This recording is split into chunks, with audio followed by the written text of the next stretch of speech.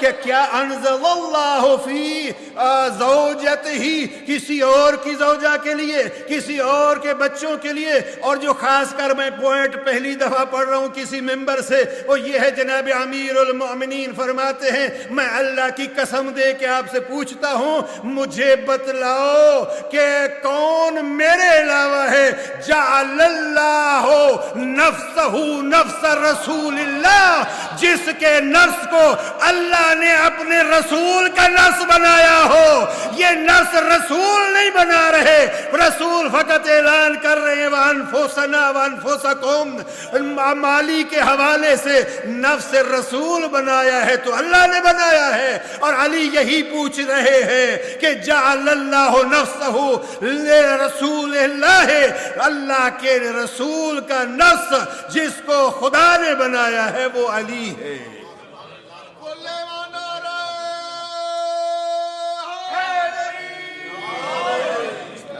وہ نفس رسول جو اللہ نے بنایا ہے.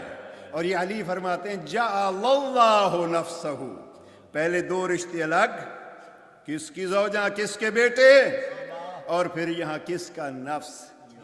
لیکن عزیزان وقت اتنا ہی ہے.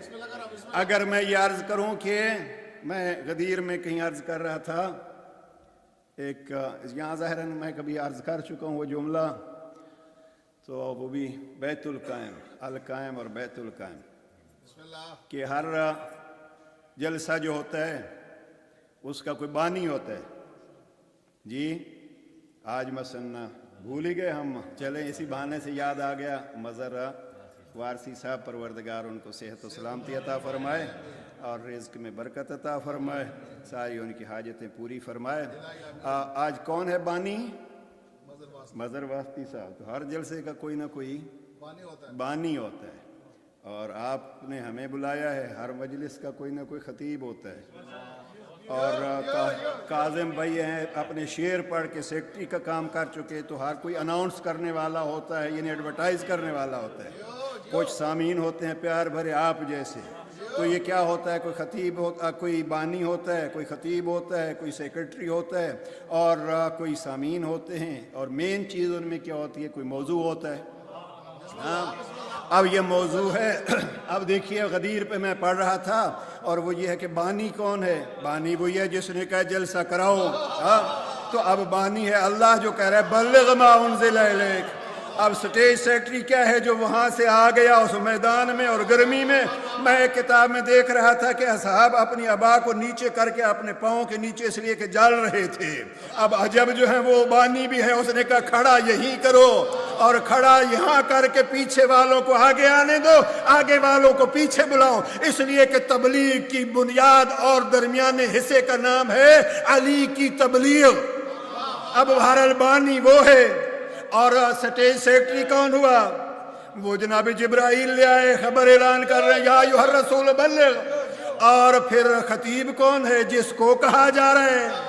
اب میں اس کو یوں کہا کرتا ہوں، ابھی یاد ہو یا نہ ہو، میں ظاہراً پڑھ چکا ہوں یہاں سے، کہ اب بانی ہے اللہ، اور سٹیج سیکرٹری ہے ملائکۃ اللہ، خطیب ہے رسول اللہ، اور سامعین ہے رضی اللہ. اور ان سب کا عنوان اور موضوع جلسہ ہے علی ولی اللہ.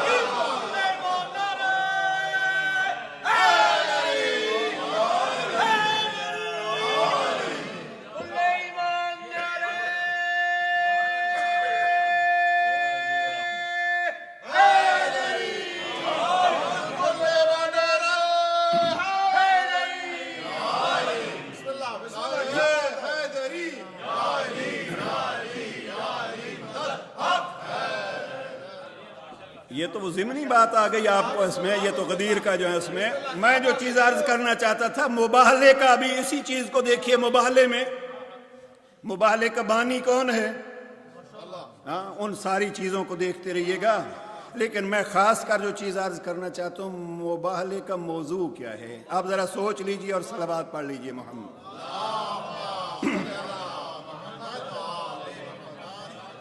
صاحبان مطالعہ اور مجلس سننے والے احباب، میں یہ عرض کروں کہ اس طرح مباہلے کا موضوع مجھے بتلائیے. کسی نے سوچ لیا ہے؟ چلیں مان لیا؟ اور کسی کے ذہن میں ہے؟ دیکھیے میں نے جو آیت کو بار بار پڑھ کے دیکھا، اور میں پہلے عرض کر چکا ہوں کہ اس کے متعلق تقریباً 50 آیات اتری ہیں، اور غدیر میں تو تھوڑا سا وقفہ تھا، یہاں چند دن جو ہیں وہ گزارے گئے اور پھر پوری رات تھی۔ عزیزاً موضوع توحید نہیں تھا، بلکہ ایک توحید نہیں تھا، موضوع تھے بہت سارے۔ پہلا موضوع تھا توحید کا، کہ اب اللہ کا کوئی شریک تو نہیں ہے، اس لیے کہ اللہ سورہ توحید میں کہتے ہیں قل هو اللہ احد اللہ الصمد لم یلد ولم یولد، نہ وہ کسی کا بیٹا ہے نہ کوئی اس کا بیٹا ہے۔ اب نجران والے کہہ رہے تھے کہ عیسیٰ بیٹا ہے، تو یہ کہہ لو کہ اس کا موضوع کیا تھا؟ توحید کہو تو توحید ہے، سورہ توحید کہو تو سورہ توحید ہے، عیسیٰ کی عبودیت کہو تو عیسیٰ کی عبودیت ہے۔ رب موسیٰ عیسیٰ کی ماں کے لیے کہتا ہے امہ صدیقہ، اب کہو اس لیے کہ کسی غیر کا بیٹا ہے تو اعتراض اور جناب مریم پہ ہے، لہذا مریم کی صداقت کو دیکھو۔ اب کہہ کون رہا تھا؟ یہ بحث کرنے والا رسول اللہ ہے، جس نے 40 سال پہلے اور اب تک یہ اپنی عظمت اور صداقت منوائی۔ اب ذرا پلٹ کے آگے موضوع کیا ہے؟ میں کہتا ہوں اس میں موضوع توحید بھی تھا، اس میں موضوع جناب عیسیٰ کی عصمت بھی تھی، اس میں جناب مریم کی طہارت بھی تھی، اس میں جناب پیغمبر کی صداقت بھی تھی۔ اللہ کی توحید کو بچانے کے لیے، جناب عیسیٰ کی عصمت کو بچانے کے لیے، جناب مریم کی طہارت کو بچانے کے لیے، جناب محمد مصطفیٰ کی صداقت کو بتانے کے لیے جو میدان مباہلہ میں آئے وہ علی ہے اور بطول ہے، حسن اور حسین ہے۔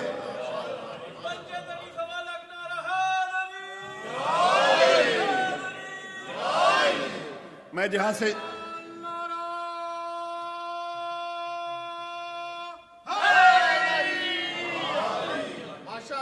یہ حقیقت عرض کر رہا ہوں کہ میں جہاں سے سوچ کے آیا تھا کہ آج کی تقریر شروع کروں گا وہ اب پوائنٹ آ رہا ہے۔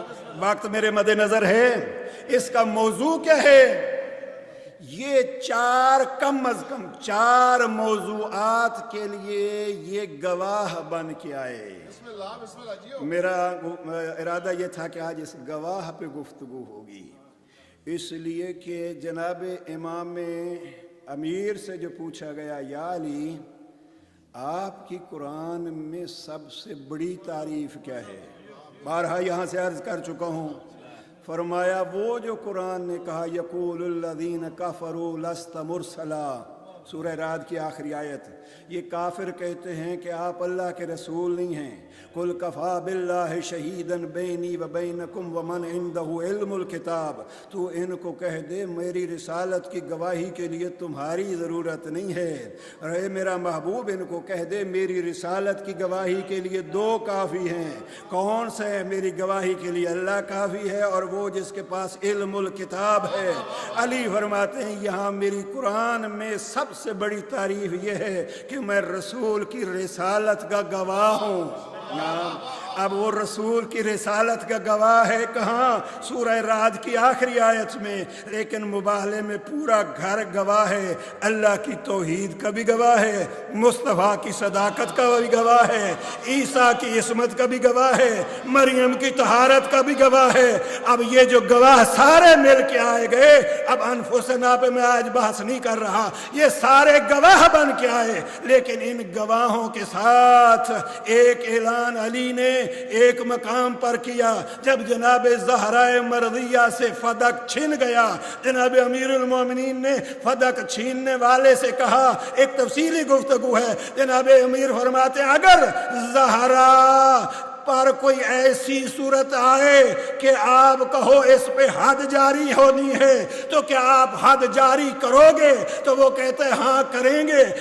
ذرا غور سے سنیے گا، امیر المومنین فرماتے ہیں اگر آپ زہرا پہ حد جاری کریں گے تو آپ اسلام سے نکل جائیں گے۔ کہا کیوں؟ یہ تو قرآن کا حکم ہے، موضوع ذہن میں رہے گواہی۔ جناب امیر فرماتے ہیں اس لیے اسلام سے خارج ہو جاؤ گے کہ جب اللہ کسی کی طہارت کی گواہی دیتا ہے. جب اللہ کسی کی طہارت کی گواہی دیتا ہے. اور پھر امام امیر المومنین نے آیت پڑھی, اللہ نے زہرا کی طہارت کی گواہی دی ہے, انما یرید اللہ لیذھب عنکم الرجس اہل البیت ویطہرکم تطہیرا. اللہ کی گواہی یہ ہے کہ یہ, صلوات پڑھ لیجئے محمد. اللہ نے بی بی کی طہارت کی گواہی دی. امام فرماتے ہیں اگر کوئی اور بی بی پہ ایسا کوئی الزام لگائے جہاں حد ہو تو وہ گویا اللہ کی گواہی سے ٹکرا رہا ہے, اللہ کی گواہی کو جھٹلا رہا ہے. اور جو اللہ کی گواہی کو جھٹلاتا ہے وہ دین سے خارج ہو جاتا ہے. صلوات پڑھ لیجئے محمد.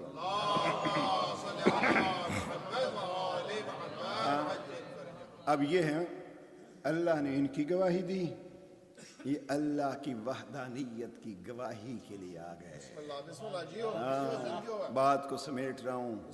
اور آج دن کو کئی ساتھیوں کو کہا, اور یہ ہے کہ ابھی ایک تو اب ہم سب کی تعریف کرتے رہتے ہیں, یہ ایک ساتھ آ گئے, ایک کی تو ہوتی رہتی ہے, ایک ساتھ آ جائیں تو یہ اتنے کوئی عظیم بن جاتے ہیں کہ جبرائیل کو بھی پوچھنا پڑتا ہے من تحت الکساء.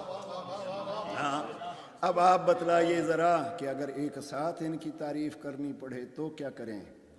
میں نے جو سوچا ہے آپ بھی اگر ساتھ دیں تو وہ ایک اللہ نے خود حکم دے دیا تھا, ان اللہ و ملائکتہ یصلون علی النبی یا ایھا الذین آمنوا صلوا علیہ وسلموا تسلیما.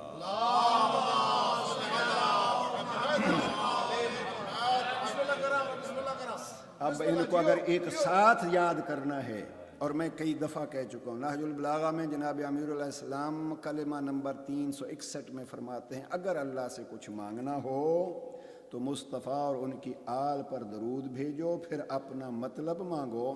وہ کریم اس سے زیادہ کریم ہے کہ پہلے کو قبول کر لے دوسرے کو رد کر لے. کلمہ نمبر 361. اور جناب زین العابدین نے تو مانگا ہی اسی ذریعے سے ہے. لیکن آخری جملہ جو عرض کرنا چاہتا ہوں وہ یہ ہے کہ پروردگار تو نے ان کی عظمت صلوات سے بتلائی.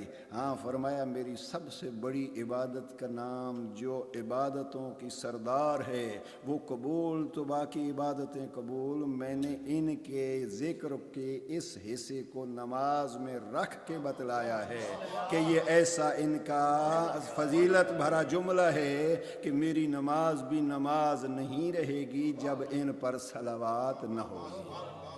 صلوات پڑھ لیجئے محمد. چند چیزیں صلوات کے حوالے سے ذہن میں رکھ کے آیا تھا. بہرحال صلوات پڑھتے رہیے گا, یہ یہاں دنیا میں بھی کام آتی ہے, قبر میں بھی کام آتی ہے. کسی مشکل میں اگر ہوں تو صلوات پڑھ لیا کیجئے. علی کا وعدہ ہے, اور علی کوئی وعدہ ایسا کرتا ہی نہیں جو اس کی اجازت اللہ نے دی. ایک جلدی سے ایک ثمرات الحیات ایک کتاب ہے, اس نے بس 1 یا 2 منٹ. ثمرات الحیات کتاب ہے, اس میں دیکھ رہا تھا صلوات کے فضائل. ایک آدمی جو ہے وہ غریب مسکین بھوکھا لاچار, گھر میں کچھ کھانے کے لیے ہے نہیں, نکلا جاؤں کوئی کام کروں, جاتے جاتے دیکھا تو ایک گھر میں کسی کونے میں مجلس ہو رہی ہے. جا کے کہا چلو بعد میں جاتا ہوں, پہلے مجلس تو سن لوں. اب مجلس سنی تو مولانا بیٹھے تھے ہماری طرح, وہ سنا رہے تھے جناب فضائل صلوات.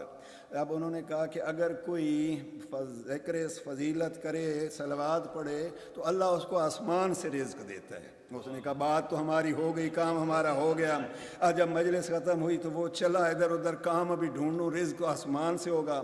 جاتا ہے, عقیدے کی بات دیکھیے, جاتا ہے ایک کھنڈر سے گزرتا ہے اور سوچ رہا ہے پروردگار میرا رزق وہاں سے کب آئے گا, تو پاؤں لگا ایک پتھر سے اور گرا. ٹھوکر کھائی اور گرا. اب جو پتھر ہٹا تو جب گرا تو دیکھتا ہے کہ وہاں نیچے ایک بڑا برتن وہ سونے چاندی سے بھرا ہوا. دعا تو قبول ہو گئی, لیکن کہتے نہیں میں نے تو مولانا نے کہا تھا آسمان سے آئے گا, میں تو اس کو نہیں لیتا. ثمرات الحیات آغا امامی نے لکھا ہے کہ وہ کہتے نہیں میں تو اس کو نہیں لیتا, مجھے تو وعدہ تھا صلوات سے آسمان سے ملتا ہے. اب یہ گھر آیا، بیوی کو کہا، یہ سارا قصہ تھا. ان کے ہمسائے میں کوئی یہودی خاندان رہتا تھا، یہ اپنی بیوی کو بتلا رہا تھا، تو یہودن عورت جو ہے وہ چھت سے سن رہی تھی. اس نے کہا یہ تو زمین سے نہیں لیتا، میں جاؤں وہاں سے جو ہے وہ لے آؤں. گئی، وہ برتن اٹھایا، جب گھر آ کے کھولا تو سانپ اور بچھو. اس نے کہا یہ دیکھ رہا تھا کہ شاید یہ سن رہی ہے تو مجھے نقصان پہنچانے کے لیے اس نے یہ سارا قصہ گھڑا. اس نے کہا اس کو میں بھی سبق سکھاتی ہوں. اس کے گھر کے ساتھ اس کا روشن دان تھا. اس نے یہ کیا کہ اسی برتن کا منہ کھول کے ادھر ڈالنا شروع کیا.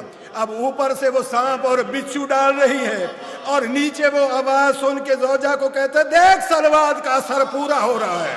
اوپر سے سانپ اور بچھو آ رہے ہیں، نیچے سے سونا اور چاندی آ رہے ہیں.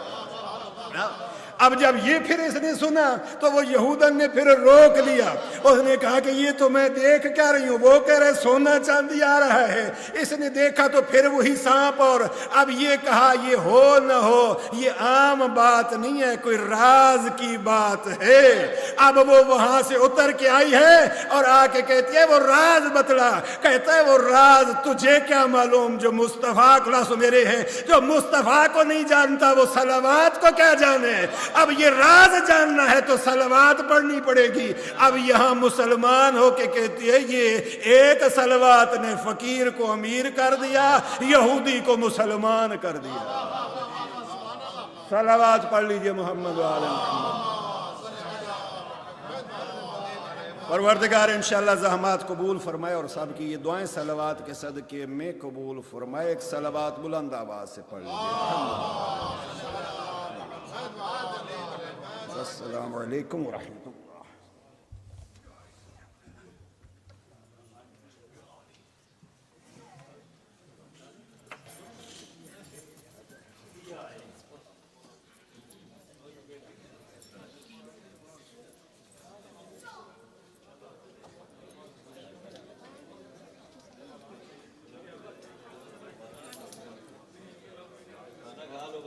بعد میں پڑھ لیں گے، نماز تو ہے.